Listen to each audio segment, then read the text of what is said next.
Hello again, everyone. Welcome to 90s to Now. I am Jerry Strauss, as always. And we, as always, are bringing you an awesome, awesome conversation with an awesome, awesome person. You guys know her, you love her, you know, and love so many things that she's done from Boston Legal, Entourage, Agents of S.H.I.E.L.D., Unreal, all the way up to her current project. We're going to talk all about it, Amazon Prime Shelter. She is here, and she is Constance Zimmer. How are you, Constance? Hi. I'm good. I love the I think you used the word awesome 4 times. Did So I?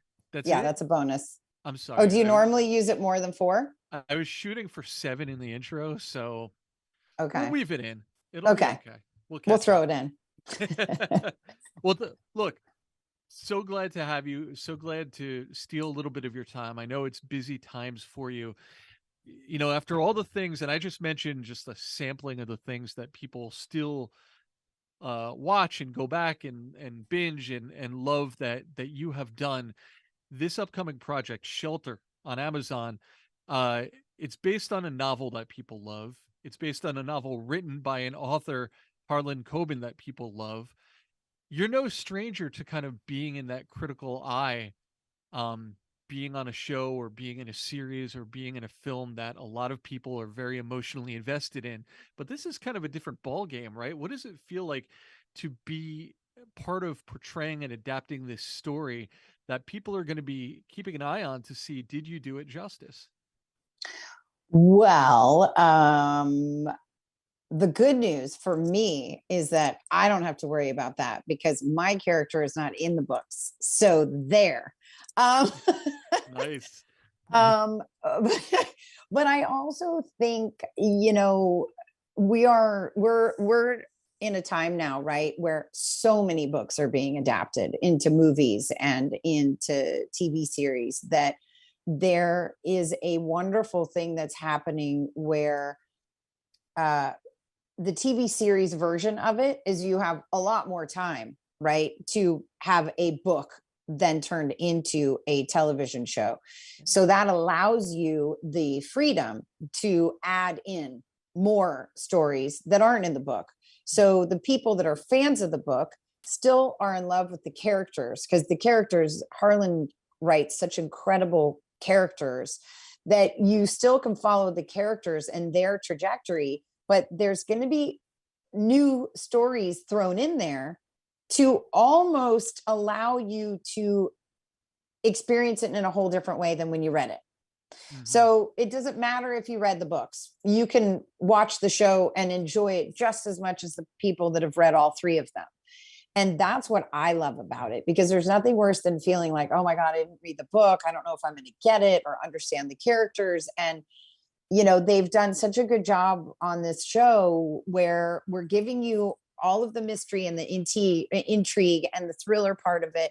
But having read the book, if you think that you know how something turns out, we'll tell you, yeah, you're right. And we're not gonna carry that until episode 8. You've earned it. You know what's gonna happen. So here's the reveal, and now you get to know, but you don't know about this. So that I think is fun and will make people that have already read the book just be excited about seeing the new ways that we've translated it into a TV show. That's really cool. And, we're going to mention another project that you have coming up as well on the docket. But in general, it seems like you've got a lot going on in that sort of suspense intrigue. Uh, a lot of, mystery, obviously, is the name of the game here. You're known for a lot of different types of stuff. We talked about Boston Legal, Entourage, everything from comedy to straight up action. Like you've kind of done it all. Do you like being in that lane of being part of a story that's going to perhaps in some ways try to surprise the audience, try and scare the audience a little bit?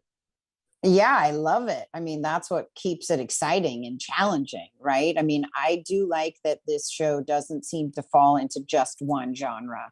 I think that it's a coming of age story as well, not only for teenagers, but for people later in life at a certain age when you realize you might not have made the right choices or you don't like the choices you've made. And now maybe you can change them or whichever. And that to me keeps it interesting for all audience members, all ages, all genders, all races. We can all watch it and relate to it in a different way.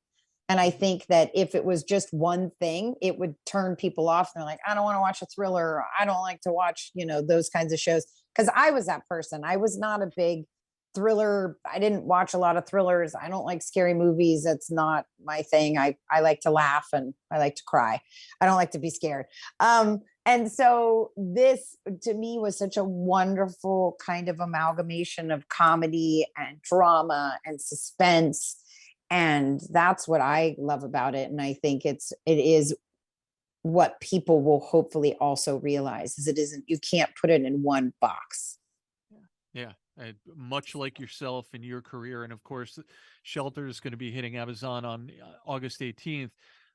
But Constance, we put out the word that we're going to be doing this interview, and we have been flooded with questions from our audience about all manner of things that you have done in your past, great and small.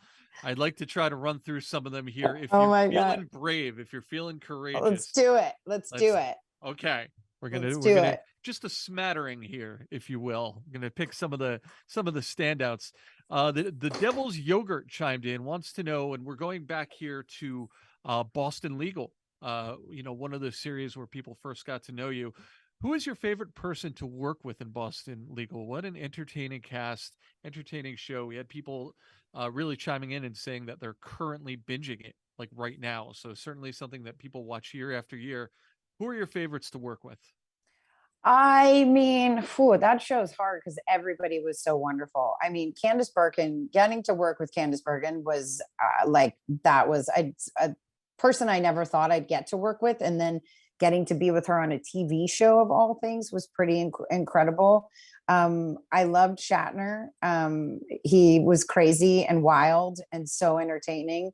And Spader, just such an extraordinarily talented actor. Being on the set with him and getting to watch him act was also, you don't get those very often. And I would just stare at him and just watch him and study him because I thought he was so incredible. But then, Julie Bowen and Mark Valley and Craig Bierko, who then I went on to work with on Unreal. And that was such a great set. I loved everything about that show, I have to say. I mean, everybody was amazing. Very cool. The American Doctor. What direction would you have liked to see Claire Sims go in? Your character, of course, had you been on the show for another season or so, did you have anything in mind for her future? I would have liked her to get her balls back. I feel like she kind of lost a little bit of her edge there in the end. And I liked her in the beginning of the series when she was a little bit spicier and saltier. And I think she got a little too soft. I thought I preferred her when she was a little bit more driven and direct. So I would have liked to have seen her kind of find that place again somehow. I don't know how she would have done it, but somebody out there has written the fan fiction. It's out there, right? I'm sure. Somebody chime in if you can. Email us, of course. Entourage. Now, speaking of fan fiction, I didn't do the stats here, but such a large percentage of the questions we got were not necessarily about your experience on the show, but about as if they were sending questions to Dana Gordon herself. People are so invested in these characters. So I'm going to throw a couple of those at you. Okay. Have fun with it if you'd like. This was I don't know if this was mentioned more than once. I know it was mentioned at least once as sort of an idle threat for that Jeremy Piven's character, Ari Gold, threatened you with to release this information out onto the world. What went down, and this is from Wonderful Pantsuit, by the way, what went down in Cabo in 92? You knew what I was going to say, didn't you?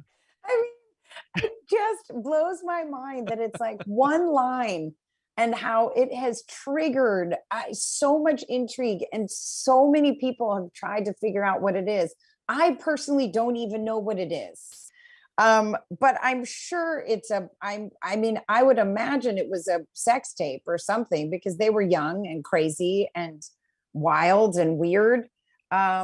I'm sure it was something like that. I wouldn't put it past the two of them. I mean, Dana and Ari are crazy, crazy, wonderful characters that I'm sure that's what went down. But to be honest, I don't even know.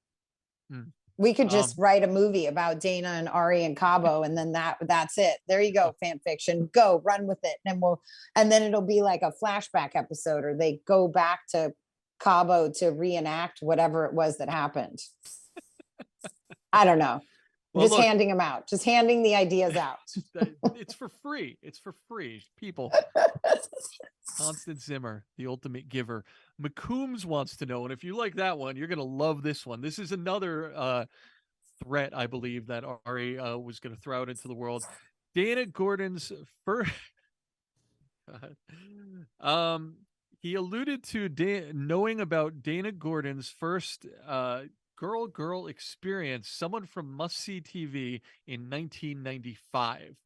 Was there any discussion? Oh, what? It was I a don't even. it was another throwaway. I think it was just, I'm gonna, print a, take the cover out of Variety magazine or whatever, and I'm gonna, put this information out onto the world, something like that. It was a throwaway thing that again has clearly been jostling the imaginations of I know. Entourage You know fans. what I would say too is that a lot of what Ari says, everybody has to take with a grain of salt, because a lot of it is just for dramatic. You know what I mean?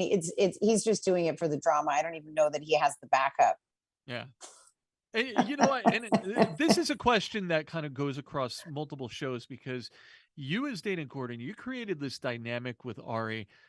And I almost link it to the dynamic that you created on Agents of S.H.I.E.L.D. with Phil Coulson, whereas you played this character that could hold your own with both of those really unique, strong characters, but you didn't kind of fall into the thing where you were like their counterpart. You weren't just like them, but you were able to kind of find this place where you were just such a perfect fit for both of them in the time that we portrayed those relationships. What was the key to creating kind of that dynamic with Jeremy Piven, with Ari Gold? You know, I think that's the kind of stuff that you can't really pinpoint to an exact moment or time. I think the benefit that I had was that I knew Jeremy off screen before. So we had just a little bit of a friendship of history. I actually worked with Jeremy on Ellen, the Oh, sitcom. mhm. Ellen was the Yeah. first time I met Jeremy. So we go way back. And I think that that gave this natural chemistry of knowing each other from a long time ago. It just was there, you know. And I think as Doug Allen continued to develop Dana, we just got to explore more of that, like more of their chemistry together, and Jeremy and I, because you know, I still to this day, I mean, Jeremy's a friend, and you know, I think that that is just what we naturally were able to find, because that's the kind of stuff that you can't predict. Yeah. And it definitely just works. And I think it's also because when you have two very strong characters, that the vulnerability has to exist, right? Otherwise they're just, it's like metal and metal, you know, there's nothing. And we had that as friends underneath. So I think that that was always able to kind of shine through, fortunately. Ooh. W Tootsie, um, Tootsie. yes, wants to know, was her character acting as Dana Gordon helpful as a basis for the confrontational showrunner Quinn King in Unreal? Did what you did in helping to create Dana Gordon, did that inform your approach towards being Quinn? I actually used Ari Gold as an inspiration for Quinn. That Quinn to me is the female Ari Gold mixed with Anna Wintour. Very, very So cool. that Very does answer the question. Dana Gordon did not inspire Quinn, right. but actually, weirdly, Ari Gold did. That is going to inspire a whole nother level of fan fiction. This seems to be the running theme for this convo, but that's okay. That's okay. And real quick, I need to sneak in a question about Agents of Shield, or else there's going to be an army of people outside my home waiting to slaughter me. People love your character of Rosalind. You weren't on the show that long, but what was your experience like there? Because Marvel is such a legendarily, if that's a word, kind of secretive place as far as plot lines and twists and things of that nature. Were you kind of caught up in that? Did you know what was going to be going on with your character and how it would eventually end, or were you just kind of along for the ride? I was totally along for the ride. I had no idea who I was. They didn't tell me if I was good or I was bad. Hmm. They didn't, I knew nothing. I knew absolutely nothing. And so they just were always telling me, you just have to play as if you are both. And I was like, okay, I can do that. And it was wonderful. It was, I have to say, like, again, there's such controversy because certain actors like to know everything that's going to happen to their characters, and other actors don't want to know anything.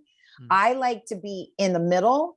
I like to have a rough outline just so I know where I can weight some of my performances, but I had no idea. And then in the end, when it turned out that I was good, I was kind of mad. Like, I wanted to be bad. It was funny. But yeah, I had no idea. I didn't even know. I had no idea how I was going to die or what was going to, I didn't know any of that. So Gotcha. that was fun. Very Well, fun. and I mean, I guess it's got to be a totally different feeling. I want to hit on this real quick. Lifetime Lover wanted to ask about another project coming out in August called Boys in the Wall. You are an executive producer. You directed it. This is going to be another big suspense movie. Um, how do those experiences compare? I mean, and we're running down on time. We got a minute left, but acting, directing, a lot of exciting things coming in August. Yeah, I will say I find it kind of a crazy the way the world works that I have two thrillers coming out in the same month when I've never even done thrillers before. So, I don't know. It's the way it works. Being a director, I love. It's definitely where I'm moving into as much as I can, if I can be given more opportunities. Being an actor in thrillers is just entirely different, because as the director, I know everything that's happening. I know all the beats. I know what's going to happen. But as the actor, you're kind of left a little bit more out of the loop. So I love them both equally, and I'm just going to continue to try and do both as long as possible.